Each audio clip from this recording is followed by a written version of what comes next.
Welcome to the Biohacking Superhuman Performance Podcast. My name is Natalie Nidham. I'm a nutritionist, a human potential and epigenetic coach, and I created this podcast to bring you the latest ways to take control of your health and longevity.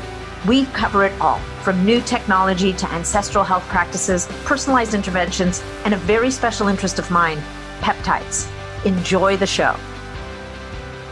Welcome to the show. Today's guest is no stranger to this podcast. His name is Jean-Francois Tremblay, and he is the owner and founder of CanLab, a lab in Montreal, Quebec, where they produce research-grade peptides. And in today's show, Jean-Francois and I decided that we were going to take a deep dive into BPC157, which is a peptide that for people who know about peptides, they've heard about for a long time. It's pretty well known. It's got incredibly wide-ranging benefits, but we just thought, it's got it. As a matter of fact, it has such a wide range of benefits that I think that we often forget how many different systems in the human body it can affect positively. And I should say also, of course, know that most of the research that's been done on and published on BPC157 to date is mostly animal studies still. So I do want to remind you that none of the information in this podcast is intended as medical advice. Peptides are still, for the most part, qualified or categorized as research chemicals. So we are not telling anybody to use peptides or that they should. If you think that this is something you want to investigate, then please connect with your primary caregiver and talk to them about whether or not this might be something that you should explore. In the meantime, the podcast should provide you with a wealth of information so that you can ask the right questions and maybe even direct your provider in the right direction. So I'm not going to talk any further. So if you get value from this podcast, please make sure to leave us a review. Please make sure to share it with any of your friends or family, anyone that you think would also get value from it. If you have any comments or questions, please make sure to reach out to me. You can find me on Facebook or on MeWe in the Biohacking Superhuman Performance group, or you can reach me through my website, which is natnidham.com. And if you want to try and connect with Jean-Francois, I would say that the Facebook group that I just mentioned is a pretty good place because he's in there fairly often, or you can always try to reach him through canlabsciences.com. So thank you so much for being here today. I really appreciate you guys. Thank you for your attention and for all the amazing comments we've gotten so far. Enjoy the episode. Welcome back, Jean-Francois Tremblay. Nice to see you again, sir. Hey, yeah, hi again. Hey, hi. Always a little bit awkward starting these, right? Because we talk for about half an hour before we start. So you guys that are listening, just so you know, we have a little chat before we start our podcast every time. But as you know from the intro, we're here again with Jean-Francois Tremblay from CanLab. And today we're talking about the top-selling peptide in his stable of peptides. And I call it sometimes, and no disrespect to the peptide, I call it the blue Model T Ford of the peptide world. Like BPC157 is the one, it's the one fallback. It's the peptide that, not that everybody knows, but anybody who's ever read about peptides has heard about BPC157. Do you agree, Jean-François? Very much so. It's, yeah. Yeah. And it's the first one I think I learned about. And to me, when I first heard about it, it was jaw-dropping, right? It's this, for starters, it's naturally occurring in our gastric juice. So it's present in your body like so many of the other, all the other peptides we use. But it's one of the only peptides that you can actually use orally. And we're going to talk about that a little bit later on in the podcast because there are many, many questions people have about how stable it is when they take it orally, but it's a peptide you can use intranasally, you can use it subcutaneous injections, and you can use it orally as well, right? Yeah, even topically. Yeah, for burns, right? Exactly. If it's kind of open wound, a cut, a burn, for as long as it's open, that it doesn't have the skin layer to protect, right, it's working really, really good. really, I should have Topically like used that. it. I should have used it last week when I had that big reaction to the NAD patch, and I ended up with blisters all over, and then they popped, and it was really ugly. Well, what we've done many times, and in case of blisters, yeah, you do it. Well, you do the sub-Q. It's still a sub-Q, but you inject inside the blister. So, but first you empty it, and then you kind of inject the BPC within the blister, so it's in direct contact with the damaged skin. Yeah, it doesn't hurt. It was hurting. And yeah, but not for long, because it heals so fast. And what I've seen, it leaves like no scars. That's amazing. That's amazing. In cases like that, it works amazingly good. Yeah. So, okay, good. So what we're going to talk a bit about tonight is because I think it does so many different things. I want to talk about all of the different aspects of human healing that BPC157 can assist with. And I mean, obviously we all know that no peptide can do all the work on its own, but I have to say that BPC157, it's one of the ones that comes closest, that it's a peptide that in certain conditions you can use it and you can get results almost before people make major changes. Like I've seen it with things like acid reflux, like within a couple of weeks. I mean, as long as people aren't being stupid with their diet and alcohol and whatever, it is people who've been on PPIs forever. They can come off their PPIs, sometimes in 2 weeks, sometimes it takes a month. Like it depends on the amount of damage, but it is a remarkable peptide in terms of how effective it is with very little time and effort. What do you think, Jean-Francois? I concur. Okay, I have to be careful. Well, basically, this is it. I like to call it the Moran-proof peptide, where you cannot go wrong with it. So even somebody who doesn't know about peptide at all, but he knows it's healing, give BPC157 and Thymosin beta 4 is Moran-proof too, and you cannot go wrong. Yeah. And 95% of the case it's going to do something positive. Exactly. So maybe I shouldn't say that because I'm gonna maybe kill the business of a few doctors that have worked with that secret. But basically, because that happened many years ago when you start to use some peptides clinically, with clients, and they come up to you and they say, or the studies didn't come out, so you don't know. They say, hey, do you think that would be good for this or for that? So now you look in the literature and there is nothing. But you use it anyway, and first thing you know, it's working. You say, yeah. Well. Yeah. So I found that to happen with those two peptides. But we're not talking about TB4 tonight. We're staying on topic. But with BPC, I found that to happen with BPC. It works for everything. Yeah. The other thing it works really well for that I'm always amazed at, and which is a really nice thing, is if you have someone who's using NSAIDs, so non-steroidal anti-inflammatory. Now, in a perfect world, you get off those. But even if people who for whatever reason, for a period of time have to use them, it can help to mitigate the damage on the gut that the NSAIDs will do. And apparently it'll do that for alcohol to a point as well. So it has a bit of a protective effect within reason. But it's not, the effect you'll see is protection, but that's because alcohol and said that they do cause damages. Exactly. And it just repairs those damages as they happen if you use both at the same time. Yeah. So that's what happened. And it's amazingly good, actually. Now, depending on dosage of both the NSAID and the BPC, you may have different outcome, but the outcome will always be better if you're using BPC with the NSAID. Exactly.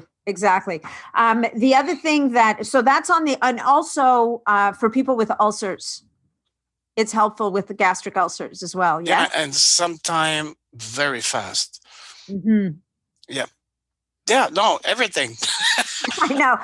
So name it all. I'm gonna say yes to everything. Yeah, so let's run through it. So it's definitely a big player in that stack that people like to call the Wolverine stack. So this is for musculoskeletal injuries. So for muscles, tendons, ligaments, bone, it kind of rushes to the rescue kind of thing and will contribute significant. And that's where you've got that triad with the BPC157, the TB4. Very often people will use the growth hormone secretagogues with those just to give that little extra push of growth hormone. BPC actually acts also on the growth hormone receptors to help them be. Yeah, that we found out recently. Yeah. And it's actually believed to be one of the mechanisms through which it heals. Right. By increasing the receptivity, so to say, of those receptors. Yeah. So I don't think that's the main way it heals. No. But the people who did the research, of course, they were focused on that. So they say, oh, this is it. The researchers. So they're very, in a way, they're very narrow-minded to what they're doing at the moment. But yeah, it's probably part of, even if you don't take anything, extra growth hormone, just your own. Yeah. You make it work more efficient. Yeah, you become better at using it. So another property of BPC157, and this is a really interesting one, and it's one that freaks people out quite often, and that's this property of angiogenesis, of increased vascularization to a wound or an area that needs healing. So basically, it's in order to increase blood flow. Increased blood flow means you get more nutrients to the area, means you get waste removal. But at the same time, you get people getting pretty freaked out about that because what if you have cancer? What if there's an active tumor? Would that not, in theory, bring more blood flow to the cancer? So I don't know how close to this you want to get, Jean-Francois. In my practice, because I've been talking about that previously, not with you, with I don't know who. Oh, in private with some doctors that they were scared to use it. Sure. And it comes back to, you need to go back to the basic of what peptides are and what they do. Mm-hmm. Peptides, and that I discussed with you on the podcast, they are not drugs or medications. They don't force their actions. Meaning that, yes, they have the potential to do angiogenesis if that's what the body needs. It won't force it on the body. Okay, example, GW501516, which is a drug, provoke angiogenesis, even if you don't need it. Oh. It's a drug. It pushes it. That's why you take GW, you sit all day long watching Netflix on your couch, and you will have an increase in vascularity in the muscles, and your VO2 max will increase a few points because of that, because vascularity of the muscle is one component of the VO2. So, but it's a drug. It pushes, it pushes it just to, so people who didn't listen to the other podcast, what I mean by forcing is the best example is any drug for blood pressure. So if I have blood pressure and I take the drug, it's going to bring down my blood pressure to normal, right? But if you don't have high blood pressure and you take the same, it's still going to bring it down. Yeah. It doesn't choose, it doesn't look if you need to bring it down or not. It just brings it down. Peptides, they choose, they're selective. They're selective because, athletes, they found very fast that GW was really good for endurance I'm guessing it's on the banned substances list, by the way. Oh, big time. Big time.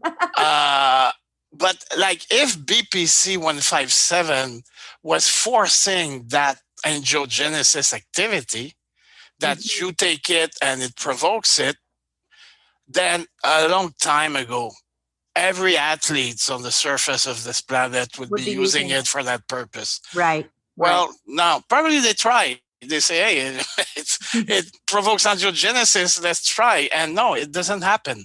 Okay. Now you look at studies. They say, okay, yeah, but in the studies we see it's happening. Yes. Where is it happening? It's happening where it's needed. In vitro, in those little petri dish, they throw in just a piece of meat, a tissue, anything. Give it barely what it needs to survive, and long enough so they can study what's happening, right? Yeah. So you take one of those little piece of tissue and you throw in BPC157. Of course, it's a tissue. It wants to, it survive. It will provoke angiogenesis to get more oxygen to the tissue and all that. It's, how could you say, it's a tissue that's about to die. Yeah. And it knows it. There is no more nervous influx. A lot of stuff is missing. So the tissue wants to survive. It does everything it can to survive. And part of it is angiogenesis. I haven't seen any study that shows angiogenesis where it is not needed. Okay. Okay. And that's the most important thing. That's people have a hard time not to grasp the concept, but it's a bit like the cholesterol thing. Me, I was raised in the 70s where I know in my head that cholesterol is not the monster. Yeah. Or not it's not that simple anyway. Yeah. But, you have that unconscious thing where every time I eat something fat, I have that little thing, cholesterol. Or if I go see the doctor and my cholesterol is too high, and should I do something to bring it down? When really, no, we know it's not like that. Well, a lot of people know. Yeah. Well, so it's the same thing about that. So you read about BPC creates can provoke angiogenesis, but only if and where it's needed. Right. Well, and usually the wording is it improves angiogenesis. So it's putting it in a positive light. So it's okay. So angiogenesis, we've got that. Oh, by the way, in cancer cases, I've seen it used in high dosages. It helped a lot. It did. Okay. Now these are single case. I mean, we don't have for people who need to see the studies, we don't have those studies yet, but I know that, there's practitioners out there that will. Well, they're documenting what they're doing, what they're using, and a big database is being made. Amazing. On various disease dosages, what was taken, how it was used, how long, and this and that, and very serious conditions. And we see improvements or remission in many conditions. And again, BPC is always part of the mix. Yeah. If it was bad, then we wouldn't get the results we're getting. Well, and actually going back to the GI tract, some of the conditions that BPC157 has helped with, and I've heard this from a number of practitioners, is even things like Crohn's and colitis get in, if people have the ability to use it the way that it needs to be used in those situations, which is fairly high dose for a period of time, it can actually chase those bad conditions right back into remission in some cases. I've seen full remission of Crohn's disease in less than 3 months. That's amazing. And serious cases where they were supposed to have like big segments of the intestine removed. And actually, one case, it was the wife of a gastroenterologist. Wow. And he was against all that, and she had to do her treatments with BPC like kind of in secret. And even after he saw that, wow, she's amazingly better and much better than anything equal. And that's what his wife, we want to believe he really did his best. He couldn't do nothing. Even in the face of evidence, he did no. Really? Really. Wow. That's upsetting. Okay. Well, anyway, for other people who are maybe a bit more open-minded, it has that capacity. And so now moving on from the GI tract. Again, just to close, because we talked about angiogenesis. If you want another example, just to contrast, BPC157 repairs ligaments, right? Yeah. If you take it and you don't have any injured ligaments, it won't make your ligament thicker or stronger or better. It's just going to leave them alone, right? Right. And that's what we see. Right. But it has the same way it has the capacity for angiogenesis. It has the capacity to repair ligaments. Mm-hmm. But it won't force that action on sane ligaments and make it maybe thicker or who knows? What it is, I think what it is, and it actually does this also for blood pressure in the same way. It's a modulator. It normalizes. When you read the literature on BPC157 and blood pressure, it may normalize blood pressure. So it's not, to your point, it's not lowering blood pressure. It's somehow holding it within that range that is physiologically appropriate. As for blood pressure, because probably the high blood pressure is a symptom. That's not absolutely a disease. I'm not sick of high blood pressure. No, I have this problem that causes high blood pressure. So probably the BPC somewhere repairs what causes the high blood pressure, in terms of maybe it's due to hardened arteries. So, because I was going to say, doesn't it increase the expression of VEGFR2,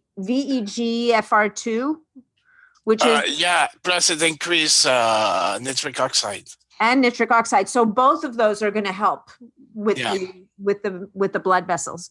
So we see BPC1 shining also for the cardiovascular system.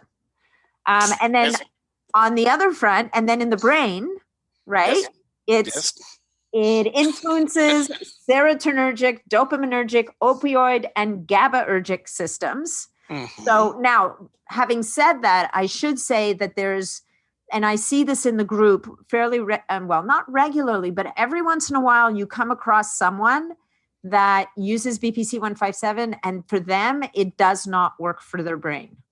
Yeah, that's because it's easy. There's something wrong with their brain. That's why. Well, so there's. I'm not saying that in a bad way, but probably there is something. There's an imbalance. Some imbalance. Yeah. And the question is, and what people do if they don't like the effect, they may very well stop taking it. But I personally, I don't know of anybody, but it would be interesting to continue to use the peptide to see if it would fix that imbalance. Yeah, it's tough because, I think there's enough of these guys. And even though I haven't come across many, but I've come across a few, and they've actually formed a group. Okay. Support group. So there's enough of them out there that peptides, like anything else, but particularly peptides, it's a good idea because I often see people, they'll get their BPC, their TB4, their CJC ipamorelin. They want to start everything at once. And I think it's almost, frankly, it's like supplements. You never want to do that. You want to start start low, allow yourself to build up a little bit, gauge your body's response, and then you add the next one. You want to go at it, even though. So whichever effect you get, you'll know where it comes from. Exactly. If you're using BPC and you add TB4 and now you get symptoms, now you stop. You introduce TB4 on its own, then you combine them. There you go. You have to be very methodical. I think it's part of the reason why so many of the biohackers are engineers, because they're system people. Systematic. Yeah. And so the best biohackers are engineers because they go at things very one step at a time. They can take it apart if they need to. They take notes and, Yeah, they keep the notes. They're make little tables and everything. Exactly. No, that's great. And that's why too, and that we talked before too, I'm not saying don't do it by yourself. Yeah. But that's why many people, they take a peptide for a few days. Either it doesn't work right away, or they get that little thing happening and they say, no, that doesn't work, or it's no good, or it's full of side effects. And, no, you have to give time to time, for things to happen. I'm not saying it's the case. Sometimes, it's real. There are a few people, because of their biochemistry, it doesn't sit well to them. And that's tough luck. It's not for them. Look for something else, Yeah. But I'm glad you said that about, those engineer biohackers, because that's how it should be approached. Yeah. With some method and with some analysis of what you're doing.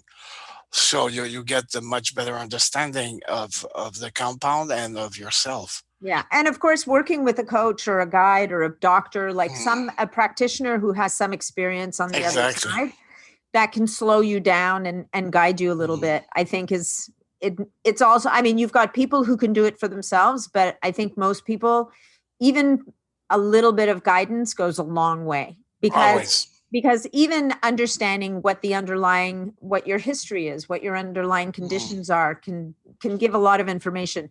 Okay. But we're talking about BPC here, not that.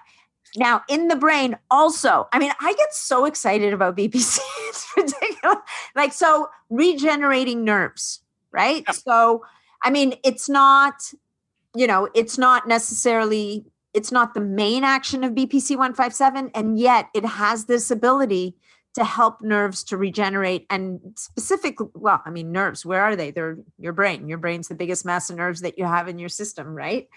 Most people decreases neuroinflammation. So for people who've got, anybody who's had I would think if somebody has a TBI, it would be a great peptide to use as part of a protocol. Any form of neurodegenerative disease, you include BPC157. Okay. And now there's another thing that I've read, something about it improves alcohol intoxication. So not that we want to encourage people to go out on a bender because they have their BPC, but would you say that if it helps with neuroinflammation acutely, it should in theory help with a hangover? Would it? Do you think? Some parts of it, yeah. In some ways? Yeah, because actually the hangover, the biggest factor is dehydration. Dehydration, yes. But, even if you rehydrate well, you're still left in a not so good state. Yeah.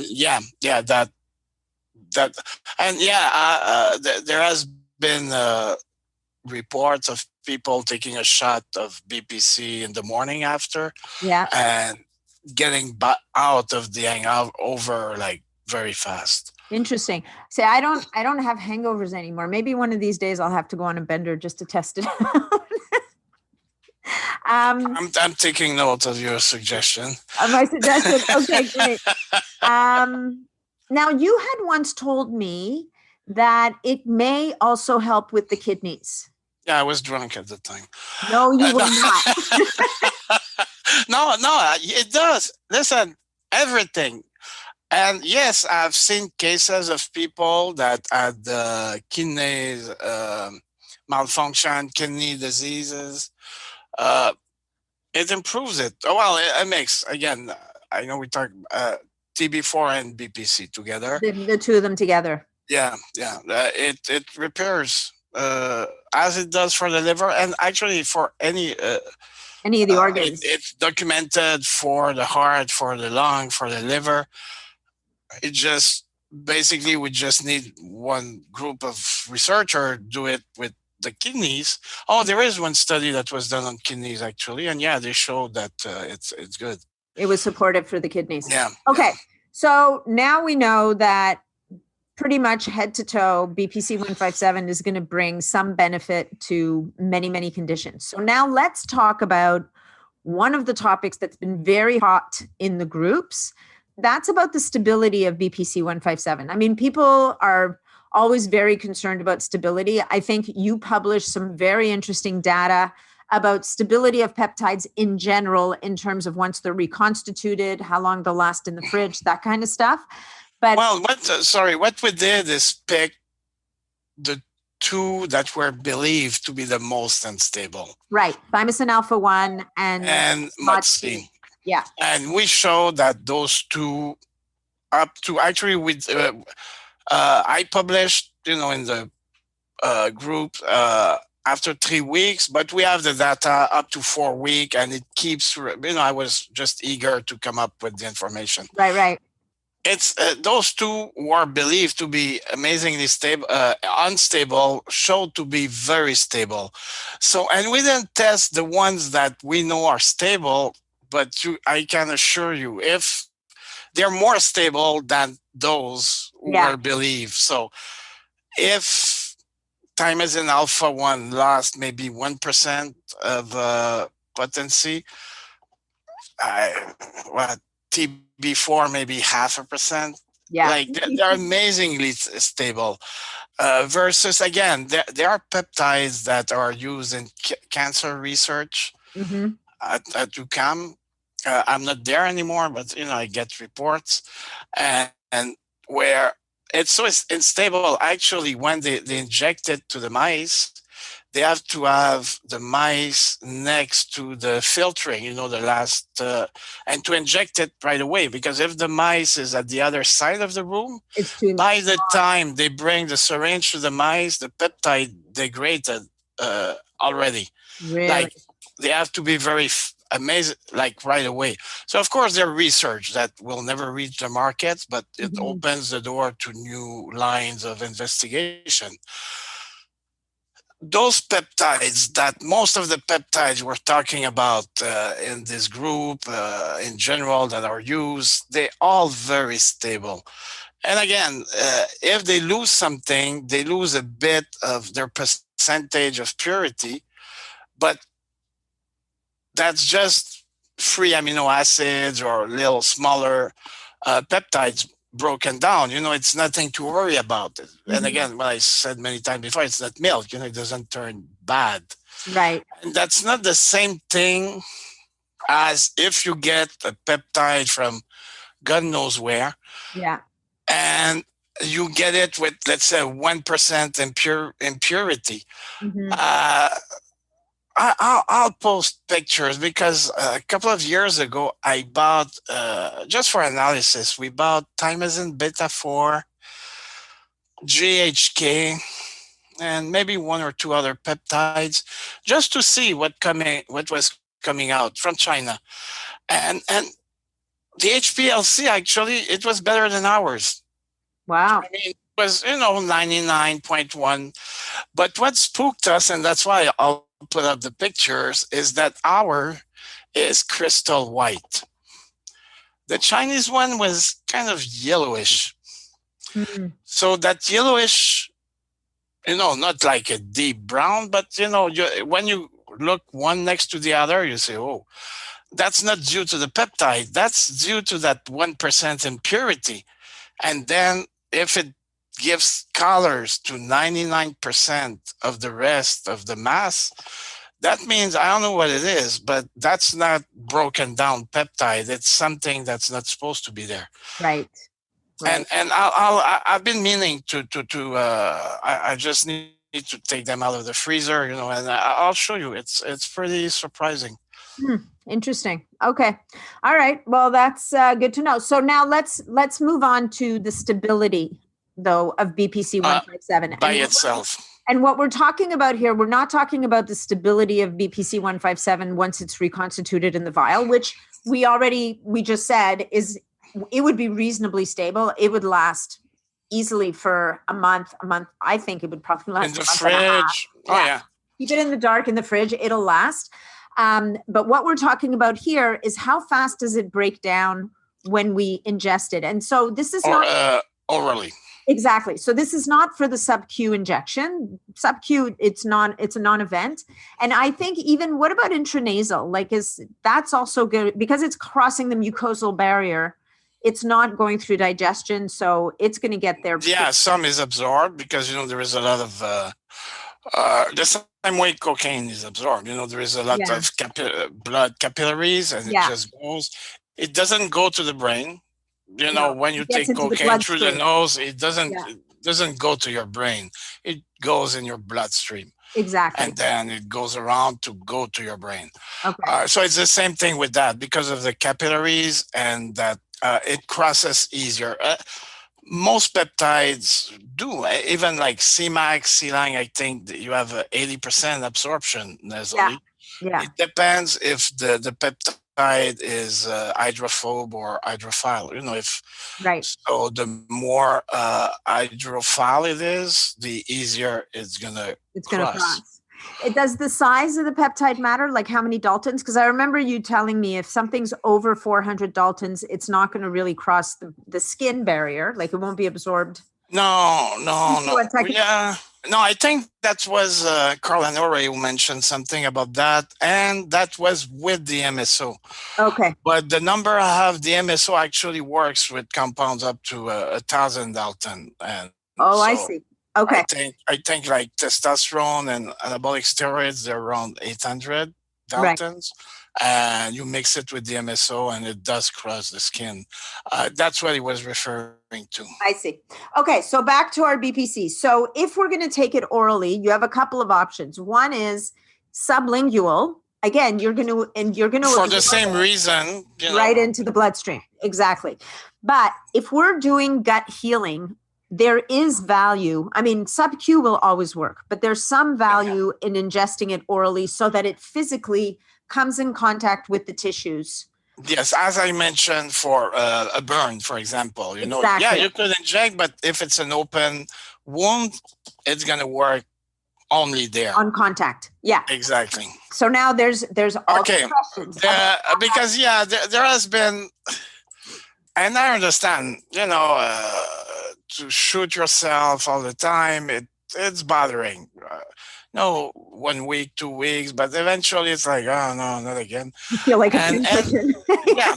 So, and people are used to take pills, so let's why can't we take a pill?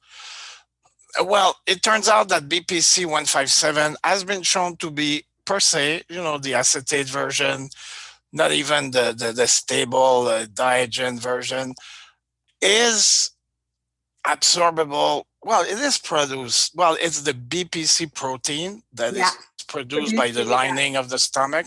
Yeah. Broken down into one of the fraction is BPC157, which eventually, can be further broken down. But before it's broken down, it has a local an activity, and it does reach the bloodstream to have a more systemic effect. But lots of it is broken down. So it does work. Whichever form you take, it is inside the digestive system. So you cannot protect it all the way. Some will be broken down, but you try to salvage as much as you can. So, and of course, the enemy of peptides in the stomach, it's actually not the acidity of the stomach. It's the fact that it's pepsin, the enzyme that digests peptides and proteins. But what happened, we don't have, the stomach doesn't produce pepsin. It produces a proenzyme that's called pepsinogen. And in the presence of acid, like in the stomach, it becomes pepsin. So what happened is basically what you want is the end result, basically, just an explanation so people understand what's happening at the end. It doesn't matter. What you want is to protect the peptide in the stomach against the acidity Right. indirectly, so the pepsin is not produced. Yeah. So the peptide is not digested or less digested. Yeah. So now, from the same people who discovered BPC157, they came up with a stable version. Diogen, the company, they call it's arginine. They make a salt. It's an arginine salt of BPC, and they did stability test. But see, in those stability tests, if you go back to the patent, because it is patented, you see that in the lab, in the liquid, they throw in, well, it's water with hydrochloric acid to bring the pH down, and they add pepsin.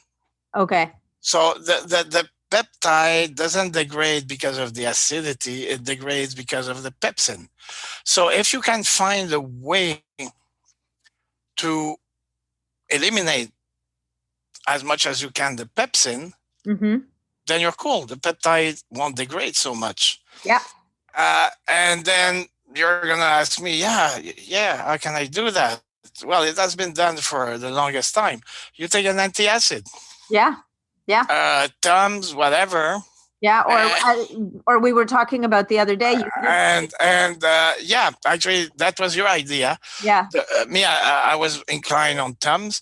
No, but you didn't let me say it. You have to take a little. You take a little bit of baking soda. There you go. Put it in water, and you can squirt your BPC in there, or you can take your BPC and wash it down with the baking soda and water. There you go. So you will raise the pH of your stomach content. The conversion to pepsin won't happen, and your it'll BPC stick around longer. Yeah, acetate will be protected by the less acid environment. I want to say that it's important, if you're doing this, though, do it on an empty stomach. Like, don't have a bunch of food in your stomach. Yeah, because you don't want it to sit there for a long time. Exactly. Like, you don't want the food to just sit undigested. So if you're using BPC157 for gastric healing, or whether it's the stomach or the small intestine, even the esophagus, or if you wanted to get further down, you want to do this on an empty stomach, because number one, it's going to increase the transit time will be shorter. So it'll get to where it's going.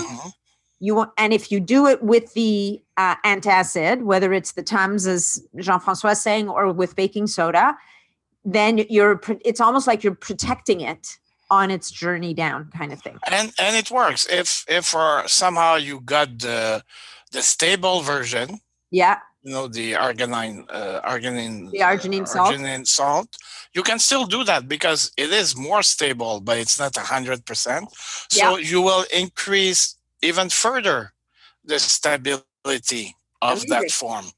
So it costs nothing. Plus, baking soda by itself. Now, lately I've seen, once in a while it pops out. It has been used for decades too by athletes. That to buffer lactic acid for this, for that. It's not a bad thing, So and the thing is, if you take it on empty stomach, it's gonna clear the stomach. It's not like a TUM or some of those compounds where it's gonna coat the stomach. And maybe it's not a good idea to block acidity for too long. No, and that's why you want to do it on an empty stomach. So you want something that, it blocks it while you need it, but after that, it's gone. It's gone. So that's it. A quarter of a teaspoon in a glass of baking soda in a glass of water. Throw your BPC in that. Drink that on an empty stomach, and bang, you just increase the effect of the peptide.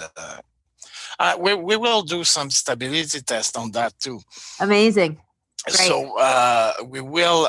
It's a bit different because we cannot throw in pepsin in it, but we'll do tests just with acid. Yeah. To see what's the degradation only with acid in like 1.5 of pH, and the same. We'll use the same solution, then throw in a quarter teaspoon of baking soda soda, then see how much it raises. It's enough, if it's enough to raise significantly the pH, and how it does affect the stability of the BPC. Perfect. So it's one of those. Probably we'll do that over Christmas. More free Yeah, time. little Christmas cheer. But again, no promise. Like those stability tests, I've been promising them for a year. So you're too busy making peptides. It will come up. Well, it is time consuming, and of course. And people, they kind of take it for granted, but if they were to get those tests done in an independent lab, it would be quite expensive. Yeah. So, and there is a reason, because it's time consuming and manpower, and so. But anyway, we will do it. Because first, for my own curiosity, I like to know what's happening. Okay. Well, that sounds great. So net, we've done our deep dive into BPC157. It's the be all end all. It's not the be all end all, but definitely it is a very wide acting peptide. If you've got the acetate form of BPC157, which is the more commonly found BPC157, have no fear. You can use it orally. And frankly, there are oral capsules of BPC157 that I've used with clients who who weren't comfortable with needles, and they've worked great. Yeah. Like from GI stuff to reducing pain in arthritic joints, like the whole 9 yards. I've seen it do amazing things. There's definitely if you get your hands on the arginine form, it may be a bit more stable for longer, but you can hack it with the acetate form just by making sure you're on an empty stomach and mitigating the acidity in the stomach, reducing the acidity of the environment in the stomach, so that the peptide just has more time to do its job. And actually, what we have no clue about, and it's sometimes something I wonder, when I'm in my bed and I cannot sleep, I think about that. We're not 100% sure. Okay, like thymosin alpha beta 4, there are fractions that do different thing. Yeah. And why do they know about those fractions? Because they found them in the body. Yes, you have thymosin alpha, but eventually it's broken down in those fractions, and it continues to separately to have those activities. Yes. Except that it's a bit of a strike of luck that it's broke down at the right place. Right. Sometimes you don't get the exact fraction you would want. But that nobody looked into is, BPC is broken down in the digestive tract, but I'm just thinking, we have no clue, but maybe its fractions are still active too. Sure. We don't know that. And that would explain why when you take it orally, you have a systemic effect, because the full peptide, it's too big to cross the barrier, the intestine barrier. Yeah. But its smaller fraction can cross. Oh, I see. And maybe, we don't know, just a thought, maybe the fractions continue to be active, because per se, it doesn't make sense. And I had that conversation at one point with Dr. Stickler, a short conversation where he was asking, okay, we know it's active orally, but why? It could be another reason. For example, with certain anabolic steroids that are meant to be injected, if if it's the acetate version, the ester of the anabolic, and the whole structure, the way it is, because to make it orally available, you have to put CH3 bound on the carbon 19 or 17, I think. That's why they call it 17 alkylated anabolic steroids. But it turns out that the way the acetate, it's just the right length to form a weak bond. The free end of the acetate create a weak link with the C17 position. It's the right length and in the right position. And it turns out that a couple of those anabolic steroids that were acetate versions were available orally, not 100%. But yes, and even commercially, sharing in Germany, they were selling primobolan acetate pills. It was good enough to, it was sold in pharmacies in pills. Interesting. So again, we don't know, but maybe in acidic environment, the BPC folds in a way to protect itself. There is so many possibilities. Yeah. You know, hopefully that's not what we do, but hopefully one day some research team will look into that. Yeah. But it does work orally, and actually it's against common sense. But, you know, when you have a knowledge of how they are digested and processed in the intestinal tract, it shouldn't work. Well, it does fly in the face of common sense. But it does work. Yeah.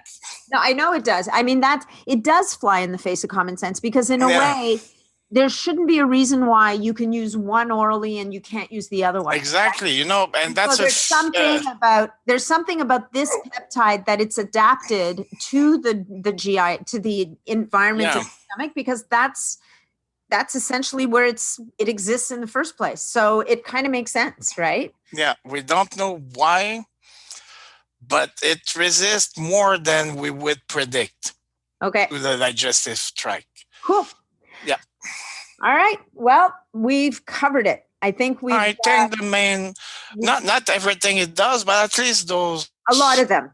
Where people probably had questions about, you know. Yeah, the main points. And if anybody has any other questions or any comments, or if there's anything we missed, leave us a comment, and we'll be sure to cover it in a future podcast. Or if you happen to be in the Biohacking Superhuman Performance either Facebook group, or now there's a group also on MeWe, which is another platform which is maybe a little bit more open than Facebook. I'm in those groups every single day. Jean-Francois comes in every once in a while when he gets a chance, which is not too often because he's a busy guy, but we have the gift every once in a while that he'll pop in. So what I've been doing lately too is I'm there every day, but more and more, and you'll see, I won't comment, but I'll put a like. If somebody, you know, has the right answer, there's no point for me to repeat it. I just put a like on this comment. I know. So every time I get a like, I feel like I'm in school and I'm getting a tick mark next to my. Yeah, but you know, it's like, I've seen it, and you were right. You know, there is nothing to add. But you know, you have been learning a lot. Other in the groups are learning too, and more I see. Hey, my work is done. You've done a good job. All right. Okay, Jean-Francois. Well, listen, I'm going to let you go. Thank you so much for tonight. This was great. And we'll come up with another topic soon and do another one. But I think this one was good. I like diving into the one peptide sometimes. And hopefully we answered some questions to people about the oral function of the different forms of BPC. Okay. Thank you. Bye. Hey. Bye-bye. Thanks so much for joining me on this episode of the Biohacking Superhuman Performance Podcast. If you enjoyed the show, please remember to leave us a 5-star review on iTunes, because that's what helps us to be heard and to be seen. If you'd like to connect with me directly, or if you'd like to leave any comments, or if you have any questions about this episode, please reach out to me directly through my website, natnidham.com. And of course, if you're not already a member of the Biohacking Superhuman Performance community on Facebook, that's where you'll find me every day. It's a short application. Just answer a couple of questions and you're in and interfacing with other amazing biohackers. Thanks again, and we'll look forward to seeing you on the next episode.